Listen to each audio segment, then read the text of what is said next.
Viktor Frankl was a survivor of the Holocaust. He was at a concentration camp in Auschwitz, where only 1 in 28 who went in there survived.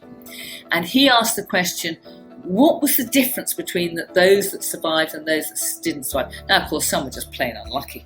It was just bad luck. The difference was he worked out those that had a future, those that felt that they had a meaning to life, that they had a horizon that they wanted to achieve, they were the ones that survived. And so I like all my patients to having got the energy, you then have a reason for living. That's what I'm asking people to do, to find meaning in their life and to go for it. And my job is to give them the energy to do that. Hey, welcome back. I have got such a great video for you here today. I am so excited to have the Dr. Sarah Myhill here. For many of you watching, I imagine she requires no introduction, but for those of you who might not be aware, she is many amazing things. She is the co-author, along with Craig Robinson, of multiple books on things like ME CFS recovery and a bunch of other health-related topics. She is also the co-author of multiple medical papers on ME CFS. She is the clinical director of the College for Naturopathic Medicine, plus a whole bunch of other really amazing and impressive stuff. So thank you so much, Dr. Myhill, for taking the time to do this today. I really appreciate it. My absolute pleasure. I look forward to your incisive questions. And you mentioned before we started recording, you have a co-host that might pipe in behind you. Who is that? I do. Let me just introduce her. She's pointing the other way at the moment, but she won't interrupt proceedings. So before we dive in, I just have to share, I don't know if you're aware, I imagine you're not, but I created a vision board about a year ago. It was a 2-year vision board of all these dreams and goals I wanted to accomplish. And I have interview Dr. Sarah Myhill up on the board. So I found a picture of you on the internet and I printed it off, and it's on this massive vision board in my living room. So I've been staring at your face, hoping for this day to happen for almost a year. So this is really exciting for me. It's, You've just done so much over the years for people and have been helping people before doctors really knew what to do with this condition. And, I was talking to different people getting ready for this interview, and my one dear friend, Pamela Rose, said, and I quote, back when she got sick years ago, when there was virtually nothing, she called you a shining beacon of light. She said, not only was your information and resources that you put out really helpful, but you were showing people that there was hope at a time when it really felt like there was virtually none. So I just want to thank you for everything that you've done over the years and everything you continue to do. It's so appreciated and so wonderful. Very kind and very generous and much appreciated. So thank you to Pamela, and thank you. It's interesting how things have changed over the years, and I'm really excited to hear your perspective on this. I know that conventional medicine hasn't always been so open-minded when it comes to the treatment of conditions like ME CFS, and I know that you have had your own challenges with this over in the past, which are incredibly frustrating for me just to read about. So I can't even imagine what it was like to go through. So I'd love to hear, in your experience within the conventional medical system, how have things changed over the years with their approach to conditions like ME CFS, or has it even changed at all? The problem with the conventional medical system is they no longer think mechanisms or causation. Medicine has been boiled down to a very simple algorithm of symptom suppression, drug treatment. And of course, symptoms are our guide to disease. Symptoms give us a clue as to what's going on and why it's going on. And that's the question we should be asking. Faced with any patient, and it doesn't matter if it's chronic fatigue syndrome or high blood pressure or depression or cholesterol or whatever, we should always ask the question why. What is the mechanism by which that patient has arrived at that clinical picture? Because if you know what the mechanism is, then that has obvious implications for diagnosis and treatment, of course. And doctors routinely muddle up clinical pictures with diagnosis. So, for example, dementia. Dementia is a clinical picture, but it's not a diagnosis. There are many ways we can become demented. It might be acute alcohol intoxication, for example, or that's usually fairly obvious to the patient, but it might be due to poor blood supply. It might be due to a prior disorder like Alzheimer's disease. It might be due to a long-term drug side effect. So we always have to ask the question why, and that's the only thing that makes me different from most conventional doctors. I'm looking to ask the question, I'm always asking the question why. I can promise you I don't know all the answers, and if I don't know the answers, then I'm honest enough to say I don't know, but let's try this or let's try that. Because all diagnosis, even so, is hypothesis. So having established what we think the mechanism is and our potential diagnosis, we then have to put it to the test, and that is the acid test. If the patient gets better, then the diagnosis is correct. I think there's still a lot of confusion around even what this condition is. And I know that you talk about this in your books in different places. Is it an illness? When a person gets a diagnosis of ME CFS, what does that mean? What is this? Is it a collection of symptoms? Is it a fatigue disorder? Like what is happening here? ME, chronic fatigue syndrome, again, it's not a diagnosis, it's a clinical picture. Now, the chronic fatigue syndrome symptoms arise from poor energy delivery mechanisms. So we don't have physical energy, we don't have mental energy, we don't have emotional energy. And then ME arises when we have poor energy delivery mechanisms and inflammation. And that inflammation occurs when the immune system has been activated.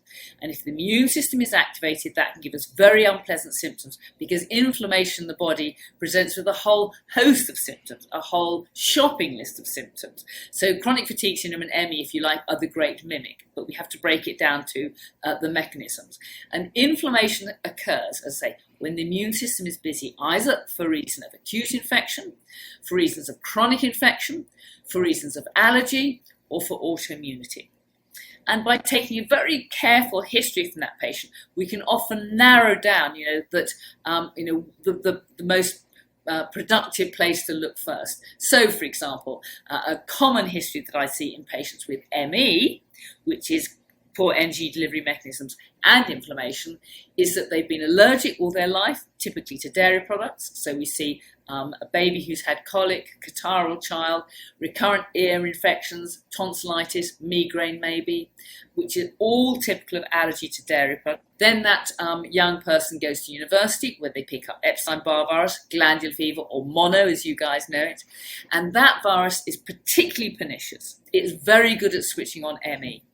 And especially, I always think that university is a very dangerous place to go to, because suddenly we've not got mum's cooking, sleep is often disturbed, there's the stress of doing exams, maybe the girls get put on the pill, they're vaccinated to the hilt, and all those things disrupt our immune system.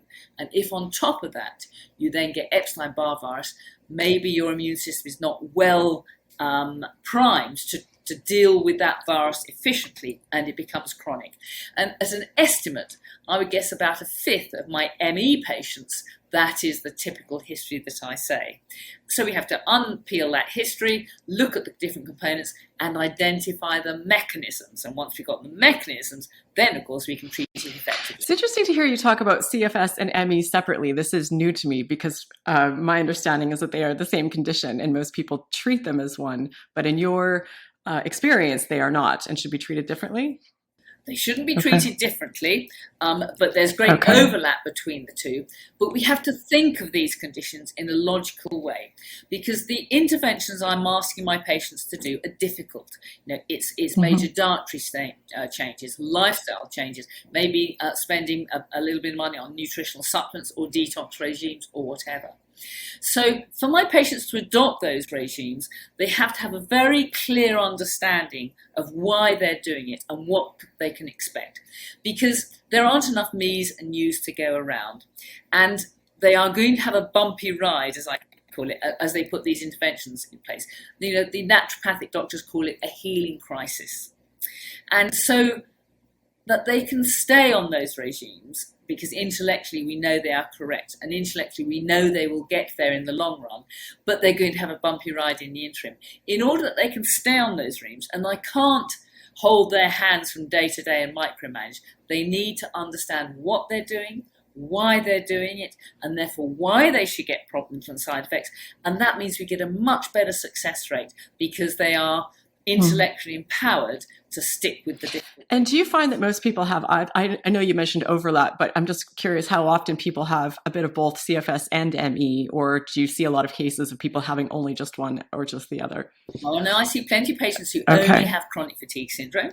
They don't have ME, just chronic fatigue. And, you know, somebody who had heart failure, for example, would have a chronic fatigue syndrome. And guess what? The severe chronic fatigue syndromes and the MEs, they have heart failure too. We don't call it heart failure, we call it low cardiac output, but it is heart failure. A patient who had pure underactive thyroid would just have a chronic fatigue syndrome. Of course, when energy delivery mechanisms are poor, then the immune system is not powered, and therefore the immune system does not deal efficiently with infections, and so they often move into an ME if the early symptoms are not well and correctly treated. So down the line, and when I say down the line, I mean for some it's 5, 10, 20 years later, then often that chronic fatigue syndrome has evolved into an ME because the immune system has become activated, often due to chronic infection or allergy or autoimmunity. So there are many overlaps between the two. And you're right, of the two clinical picture, ME is the most common, but it often starts with a chronic fatigue syndrome. It does, and it's fascinating to me. And I appreciate you taking the time to explain that, because I think most of us these days understand them as one and the same. So it's helpful to see how this all kind of breaks down. And I would imagine, my guess is that a lot of people around the world are just getting one or the other diagnosis or both slapped on them without having any understanding. I think that's what most of us walk away with. Yeah, I'm going to be very naughty and again, Rita, it's not a diagnosis. Right. It's a clinical picture, and you're absolutely right. They are diagnosed with chronic fatigue syndrome, and they're diagnosed with them, but it's not a diagnosis. It's a clinical picture. Just like, you know, pneumonia is not a diagnosis, it's a clinical picture. The true diagnosis arises when we know what it is that's causing pneumonia. Is it pneumococcus? You know, is it aspergillosis? You know, is it a chemical pneumonitis? You know, there are many ways we can get at that end clinical picture. So you mentioned the mechanisms of energy of this. So can you explain a bit more about that? To explain energy delivery mechanisms to my patients, I always use the car analogy, because guess what? I get it and my patients get it too. And for your car to go, there are 4 important players. First of all, you've got to have the fuel in the tank. And that translates to diet and gut function. So, you know, I've got an old car out there that trucks along on diesel. If I put petrol in it, it will go, but it doesn't like it. It coughs and splutters to a halt. So diet and gut function are the fuel in our tanks. Then we have to look at the mitochondrial engine, and it's mitochondria which take fuel from the bloodstream, burn it in the presence of oxygen to generate the energy molecule ATP. And I think of ATP as money. With a molecule of ATP, we can purchase any job in the body. We can contract a muscle, conduct a nerve, protein synthesis, heal and repair, and so on. And then those mitochondria have to be controlled by the thyroid accelerator pedal. That tells us how fast our engines can go and how much energy can be generated, and the adrenal gearbox. And the adrenal gearbox allows us to gear up in response to stress. And we can do that second by second with the adrenaline hormone.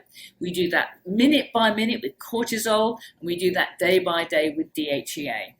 And the control of our mitochondria is very, very important, because from an evolutionary perspective, we couldn't afford to waste a drop of energy.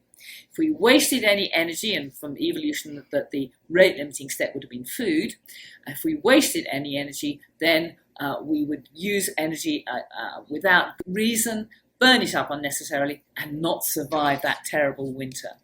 So energy conservation, or rather using energy incredibly efficiently, is so important, and that's the duty of our thyroid and adrenal glands. So those are the 4 things that I talk about with energy delivery mechanisms. Now, of course, they are also going to be relevant in patients who've got ME, because they too have poor energy delivery mechanisms. So there's overlap between the two. In fact, you could say that the chronic fatigue syndrome is part of ME, but chronologically, usually the chronic fatigue comes first, and then the infections move in because the body is not in a fit state to resist them.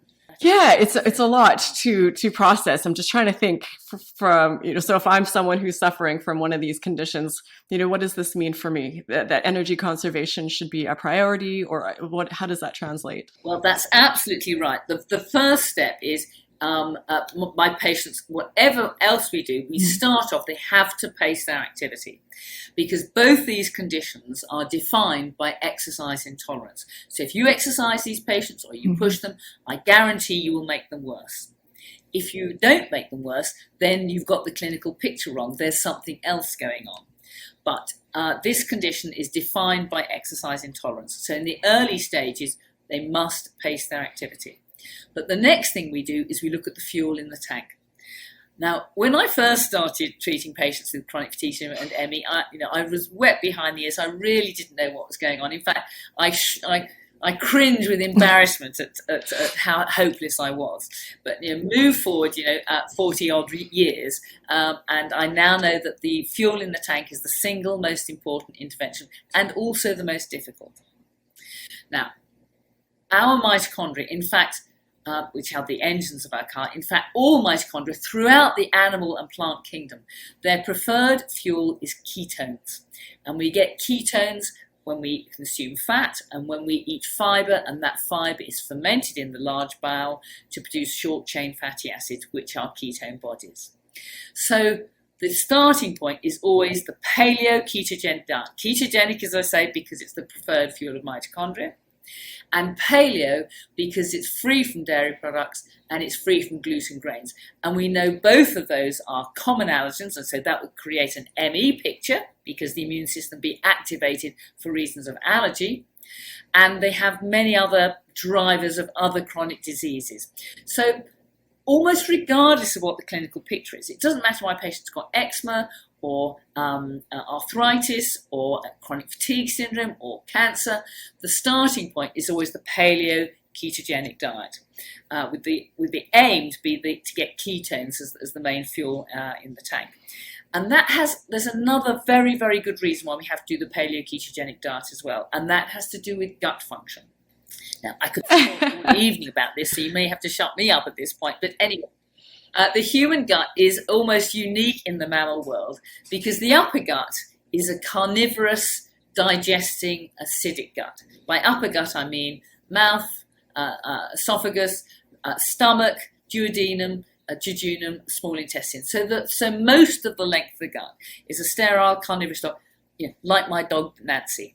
And that is there for the business of digesting protein and fat, and absorbing some sugars, of course, because you can't eat a completely carbohydrate-free diet. And then the lower gut, by contrast, the colon, the last part of the gut, is a fermenting gut. It's full of microbes. It's like my horse's gut. It's full of bacteria and maybe some yeast and certainly viral particles in the business of fermenting fiber. And that too is a fuel source. That too produces ketone bodies for us to run on. It also does lots of other good things as well. But the problems arise when we overwhelm our upper guts to deal with Western diets. And if we do that, then instead of being a sterile digesting gut, it becomes a fermenting gut. And that is a disaster. Because from an those fermenters are largely bacteria and some yeast. From an evolutionary perspective, mitochondria derive from bacteria. So needs the very nutrition that mitochondria want, like magnesium, coenzyme Q, L-carnitine, all those things, so do the microbes in our gut. So if we've got a fermenting upper gut, then we don't absorb supplements very well. So we cannot get the nutrition into our body that we need to heal the engines of our car and to do much else as well. And there's another problem as well. Well, in fact, there are lots of problems. If you ferment foods, you produce a whole range of toxins.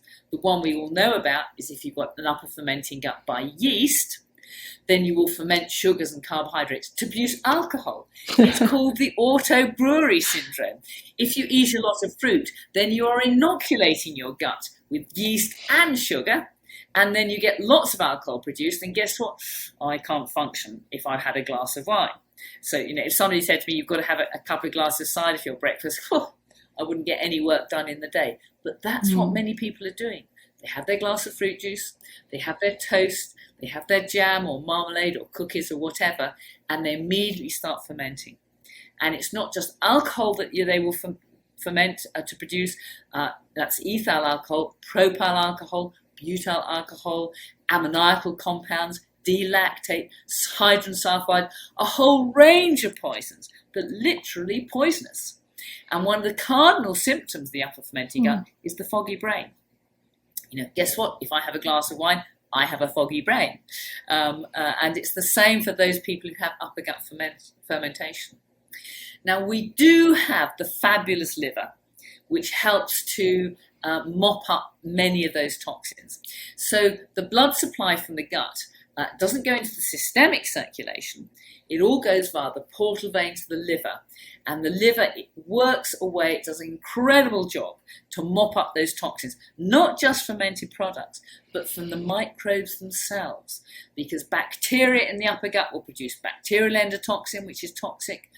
Fungi in the upper gut will produce fungal mycotoxin, which is toxic, and that all has to be dealt with.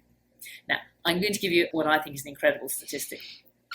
At rest, the brain, although it weighs 2% of body weight, it consumes about 20% of all the energy generated in the body, an awful lot.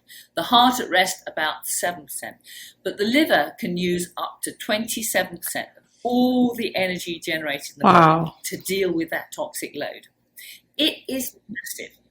So as soon as you stop feeding those microbes sugars and carbohydrates, as soon as you kill them off with some of my favourite tools like vitamin C and iodine, you massively reduce that toxic load that goes to the liver.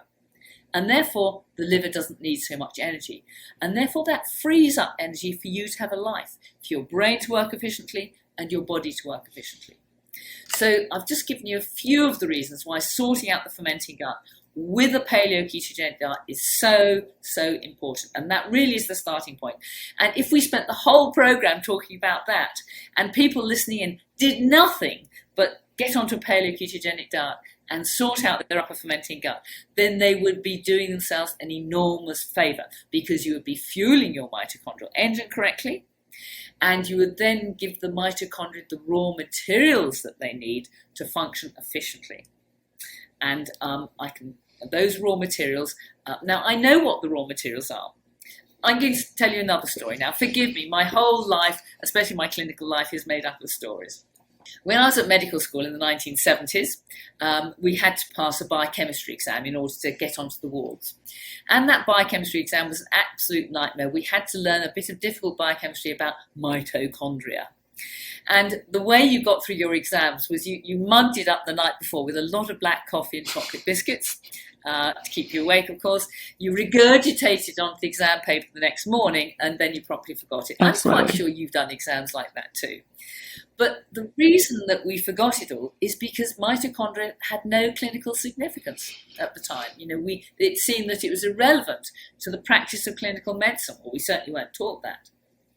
But we now know that mitochondria are implicated in almost any Western pathology that you care to mention, from diabetes to dementia to cancer to heart disease, and certainly fatigue syndromes, and certainly ME. So it took me another 20 years to work this out, of course. I'm a very slow learner.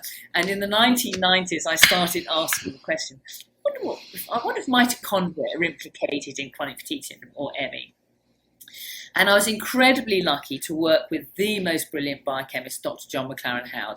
And to cut a very, very long story short, he developed a mitochondrial function test that allowed us to measure how well the mitochondria work. What was it that they were lacking that stopped them working properly? Or maybe they were blocked by something was getting in the way. And we published our first paper in 2009, which looked at 71 patients with whom I'd been really struggling and not getting anywhere. I assessed the patients clinically and worked out their energy score. Dr. John McLaren Howard at Acumen Laboratories did the mitochondrial function test to look at how well they were working. And the data was sent to a third party, Professor Norman Booth at Mansfield College, Oxford, and he did the number crunching. And to cut a very long story short, again, those patients who had the most fatigued, who had the worst energy delivery mechanisms, they had the worst mitochondrial function, and vice versa. Now, I then went on to collect 1,036 of these tests, and what we now know is that you don't have to have the mitochondrial function test to get well, because the regimes that we're putting in place work reliably well. And those regimes are very simply, well, we've got to fuel the mitochondria with the right fuel, and guess what? We've done that now with the ketogenic diet. We've then got to give them the raw materials so that they can work well, and the most important raw materials are magnesium, 300 milligrams daily, plus vitamin D, 10,000 international units for its absorption, coenzyme Q10, 100 milligrams, acetyl L-carnitine, 500 milligrams to a gram, and vitamin B3 up to 1,500 milligrams. Those are the common deficiencies, and those will give the mitochondria the raw materials that they need to function. And remember, if you're still fermenting, then those raw materials, they won't get to the mitochondria, they'll get stuck in the gut, they'll be feeding the fermenters in the gut and make that worse. And then we have to ask, what is blocking mitochondria? And blocking mitochondria will be like throwing sand into your petrol tank. You know, it's going to clog up the engine in unpredictable ways. And those common sands, well, the number one common sand we know from John's tests is lactic acid. And lactic acid is what you get when patients don't pace their activity well because they go into anaerobic metabolism. So suddenly we had a justification for pacing. If you don't pace well, you move into anaerobic metabolism, i.e. you produce lactic acid, and that stops your mitochondria working. And that's what stops athletes winning gold medals. So pacing is very important. Perhaps one of the next most common products we saw are products of the upper fermenting gut. Well, guess what? We've dealt with that, haven't we? You know, we've cured that with the paleo-ketogenic diet and using iodine and vitamin C. And then, of course, there are other things. Often products of bacteria and viruses, bacterial endotoxin, maybe viral proteins get stuck on there, often products of poor antioxidant status. And all of these are already being benefited by sorting out the upper fermenting gut. And then they're the ones that everybody knows about, the volatile organic compounds and pesticides, the heavy metals, and we can do tests to see if the patient is suffering from those and put in place the necessary detox regimes. So hopefully at this point we've got the right fuel in the tank and our mitochondria working well. And then, of course, at that point we can move to the thyroid accelerator pedal and the adrenal gearbox. And it's important to do this in the order that we're talking about it, because thyroid hormones manifest on the body through the action of mitochondria. And if mitochondria are not in a fit state to respond, then you really are flogging a dead horse. So we get our engines up and running, or capable of up and running, and then we look at the thyroid accelerator pedal, and then we look at, together with the adrenal gearbox. The two work in parallel. And this is important because so often people tackle these clinical pictures of ME and chronic fatigue syndrome in a rather haphazard way. So in the early days when I didn't know any better, I knew few things to do, but not enough to be a really effective doctor. I'd give people a shopping list of things to do. Well, you need to do this diet and this supplement and maybe take some adrenal support or whatever. And what would people do? Well, they cherry pick the easy things. You know, it's easy to take some adrenal support. It's easy to take some thyroid support. It's easy to take a few supplements, but they're not getting to where they're needed. So now I'm a terrible bully, and my patients know it, bless them, and they know that there's no point moving on to the other stuff until they've really got the diet established. But that is the way to get well. And the other good thing about this approach is not only are patients improving on this approach, and it's available to everybody. You don't need to be a doctor to do this. Anybody can access these interventions. Everybody can do these things. But what's also important is you also protect your patients from getting heart disease, from getting cancer, from getting dementia. So I can tell all my patients with some confidence, your best years are ahead of you. Okay, you've had a rotten time for the last 2-3 decades or whatever, but put all this stuff in place and you can go on to a great age. And one example of that, a dear friend of mine, I look after, he lives in my granny flat. He eats a paleo-ketogenic diet, and on Sunday we are going to celebrate his 100th birthday.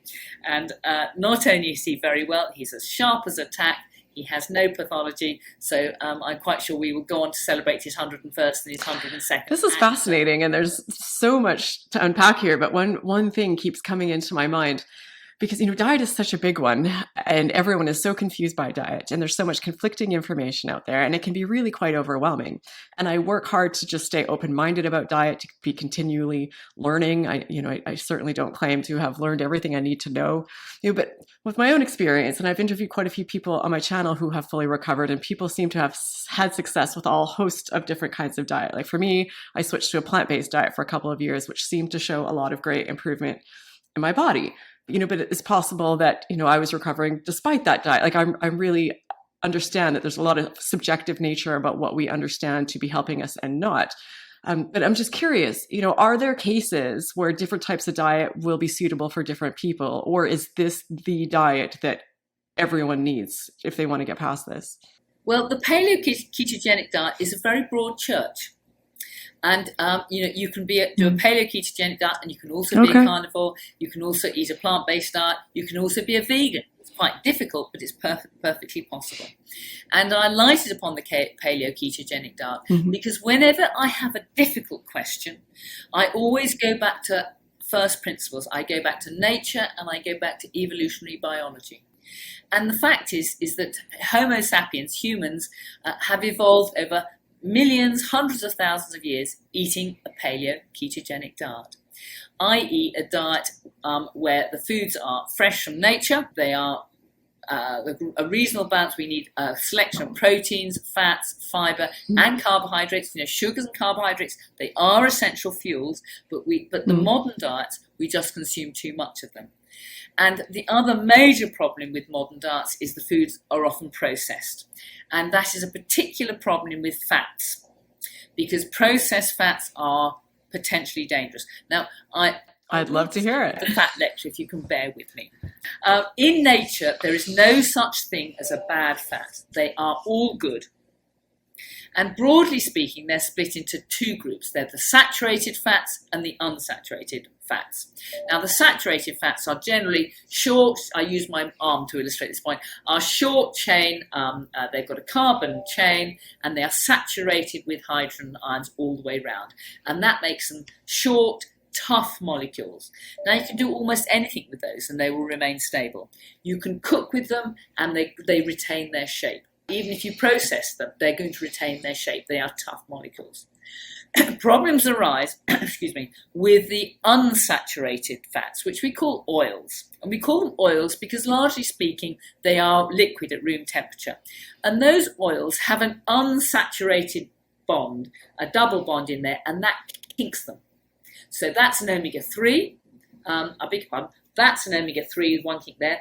That's an omega-3 and a 6 because we have a kink at number 3 and we have a kink at number 6, and that may be omega-9. So they're all boomerang shaped and they are essential. We can use them as fuels, but they're essential building blocks. Now, if you process those fats, if you heat them through cooking, or you don't cold press them, you hot press them, or if you make margarine for them, i.e. bubble hydrogen through them, some of them will flip to a right-handed fat. Now, I missed a bit there. In nature, all these oils are left-handed. They're called cis fats, cis oils.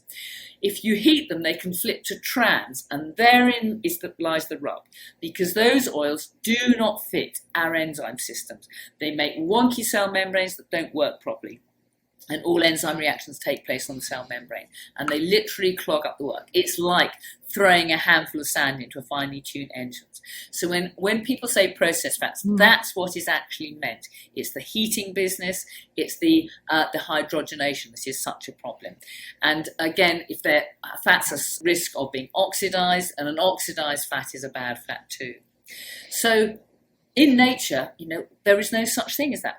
Primitive woman would have eaten fresh nuts, fresh seeds. Maybe she'd have stored them, and of course they store fairly well. And primitive woman, would have also had an autumn harvest.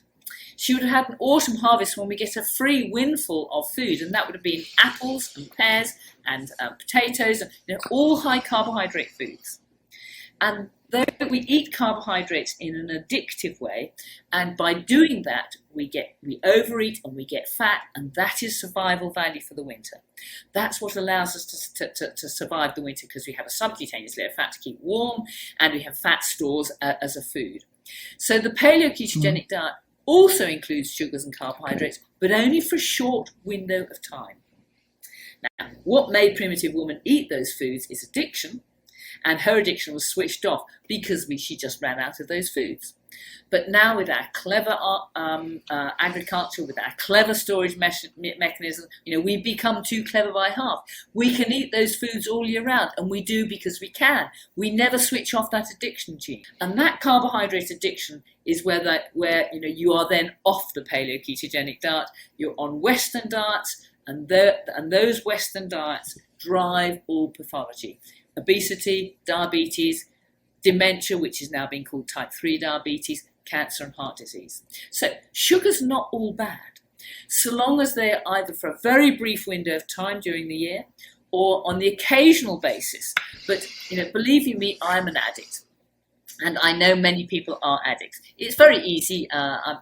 If you do the same as I do, if somebody offered me a bar of chocolate and I had one square, and by that I mean the low chocolate, high sugar, and I had one square, I wouldn't be happy until I'd consumed the whole lot, because it would switch on my addiction gene, and that would be it. I'd be stuffed full of chocolate and on the way to metabolic syndrome. I just about have the discipline to say no to the first bite of sugar, and then the problem doesn't arise.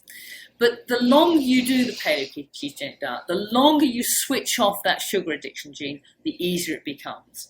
And what you will discover is a whole range of foods that, of course, that you can eat, that are absolutely delicious. Spices, herbs, any vegetable you care to mention, pretty much. Nuts, seeds. There's a whole range of lovely foods that you can consume.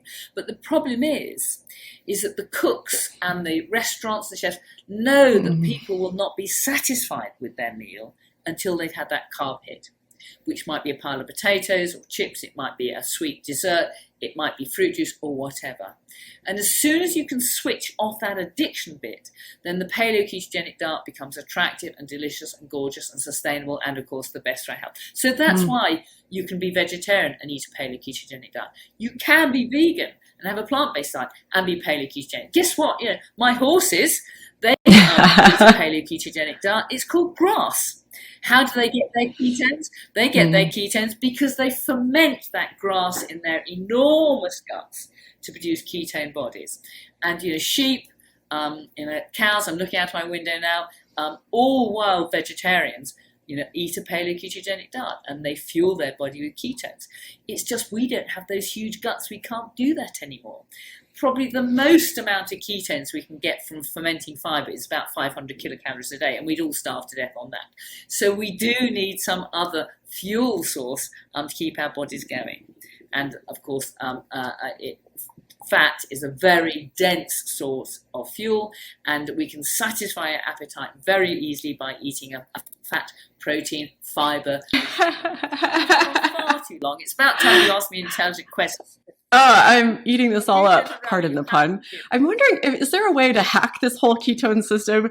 Just coincidentally, my husband came home yesterday with a bottle of, something that's supposed to keep you in ketosis, supposed to help with all of this? Or is that, like most things, when you try and cheat the system, it's just not going to be the same thing?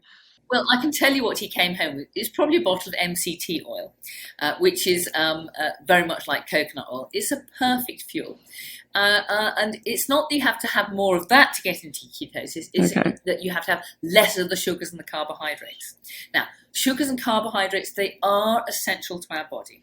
We need sugars and carbohydrates because from a 6-carbon sugar, we can make a 5-carbon sugar, and that is the building block to build ATP, which is the energy molecule, DNA and RNA, which are essential for our genetic code and for protein synthesis. So, and another reason why we need sugars is because a major detox pathway in the liver is the glucuronidation pathway. Some people who are lacking in that, it's called Gilbert syndrome or Gilbert syndrome because it's a Frenchman who described it, and they don't detoxify well, and they are at greater risk of toxic stress. So chronic fatigue and ME is more common in patients with Gilbert syndrome, which makes up, at least 2% and maybe 5% of the population. It's very common.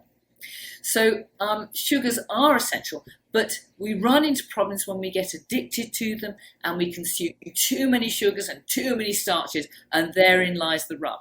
Now, people say to me, do you use sweeteners in your cooking? I do, in tiny amounts as a flavour enhancer. So, with my French dressing, I do a very good French dressing, and I put a tiny little bit of golden syrup in there as a flavour enhancer.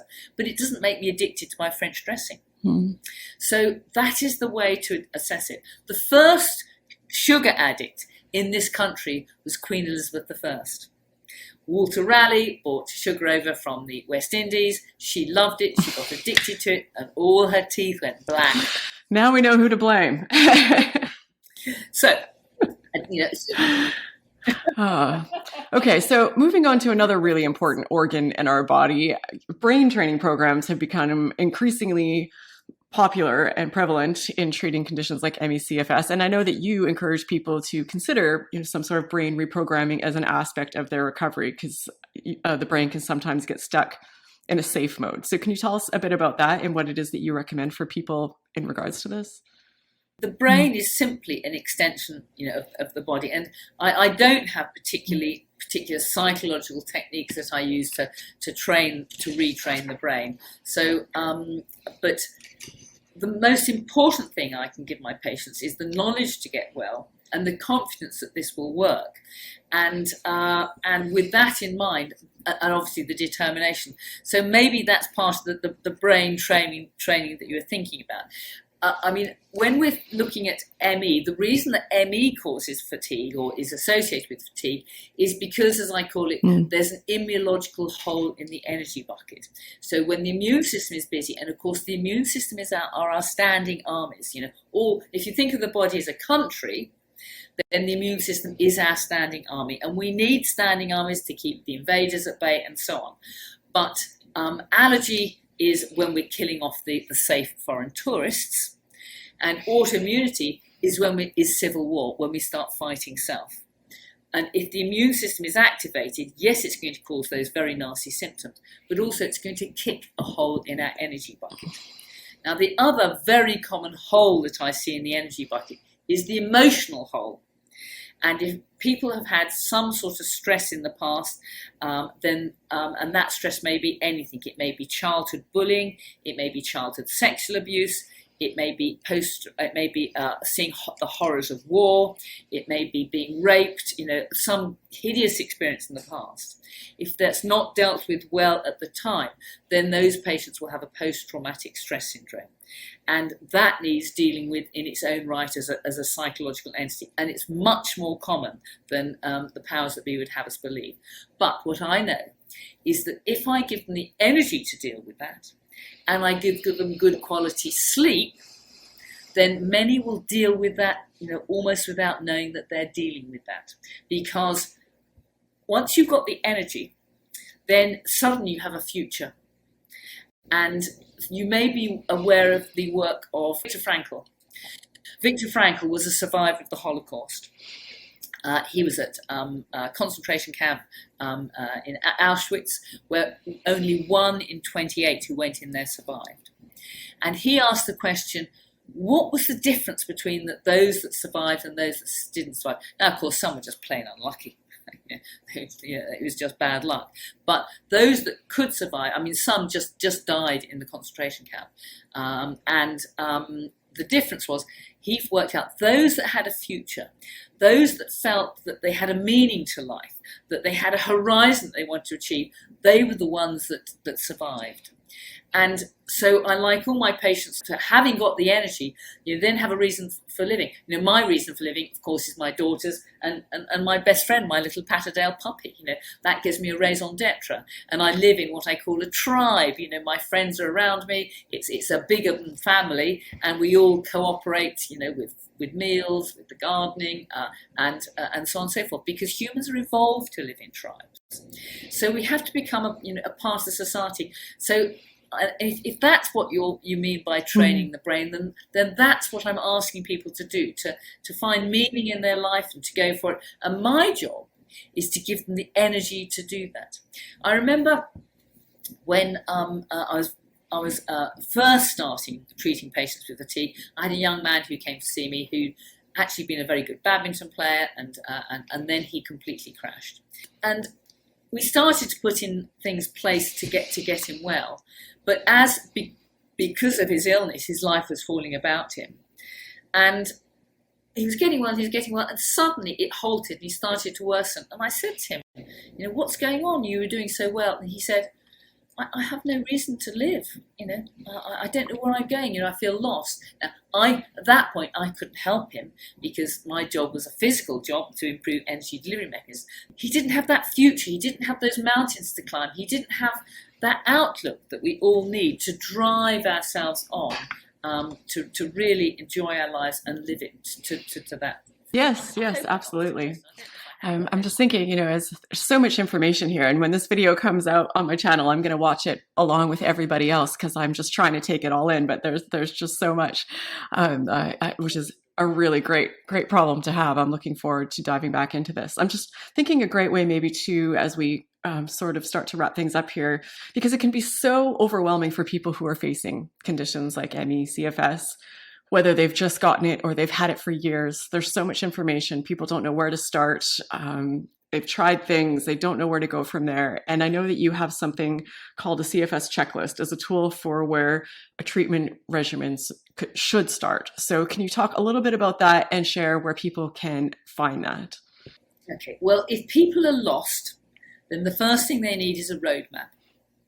And that roadmap is first address energy delivery mechanisms, and in parallel with that, look, as I call it, for holes in the energy bucket, which could be an immunological hole, chronic infection, allergy, autoimmunity, or it can be an emotional hole. And whenever I'm taking history from a patient, and effectively that's what we're doing now, always go back to first principles. When did it start and how did it start? Because that often gives you very good clues as to what's going on. And some people say, oh, it started when I moved into that house. And I immediately think carbon monoxide poisoning, maybe mold in the house, and it's a mold contaminated building. Or some people say, oh, I was absolutely fine until I went on holiday to Thailand and I got a terrible gut infection and I came home, never been right since. And then I'm thinking maybe they've got a parasite. So the key here is try not to be too overwhelmed with symptoms and checklists and so on. Please, you know, we've all got a brain, use it. Always ask yourself the question why, and go back to first principles. There's the roadmap. How did it start? What made me better? What made me worse? And that gives us clues to concentrate on. But even if you're not sure of that, you just walk the walk. And that walk starts off with doing the paleo-ketogenic diet, sorting out the upper fermenting gut, and then progressing onto your mitochondria and your thyroid and your adrenal glands, in that order.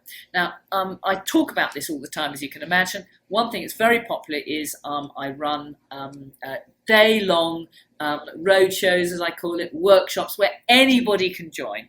You can buy a ticket at my shop, anybody can join, and we have great fun. We have people come from America and from Norway, and I just talk about the path that has to be followed.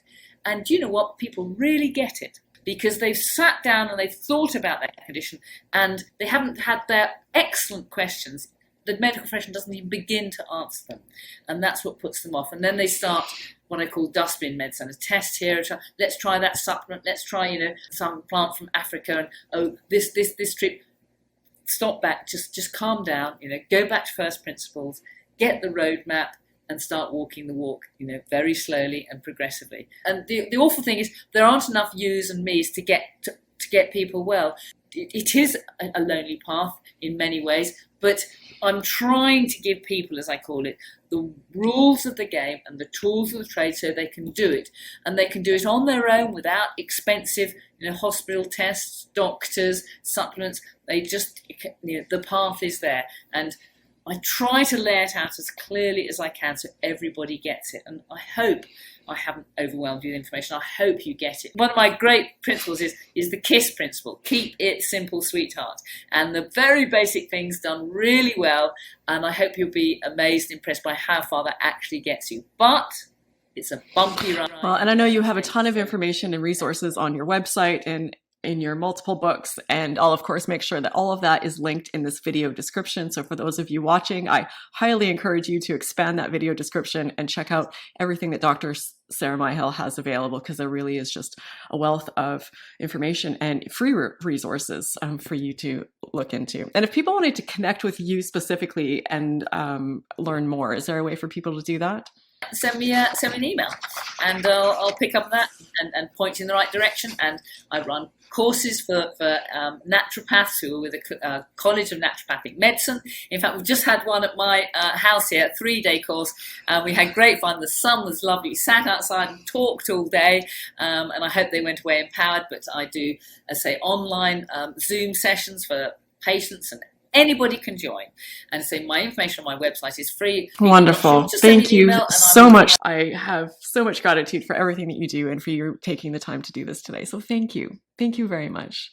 My absolute pleasure. It's always very easy when you are. Good to hear. And as we wrap up, I want to take a moment to thank those of you who support this channel with the super thanks button that is below each of the videos. Your generosity is so moving and appreciated, and it helps make what I'm doing here possible long term. So there are many of you to thank, but I'm going to thank a few of you each video. And today I would like to send some extra love and hugs out to Hannah, Sean Jim Wu, and Joanna Heinrich.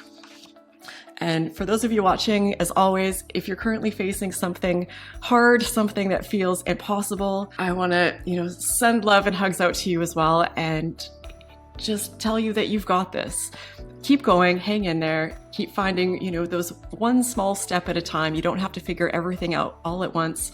Just keep slowly moving forward, finding all the pieces to your healing puzzle, and just know that you've got this. And if you have a story to tell, a recovery story, or you think you have information that might be helpful for others facing conditions like this, please reach out to me, let me know. There's a link in the video description where you can contact me, and I'd love to chat more about this.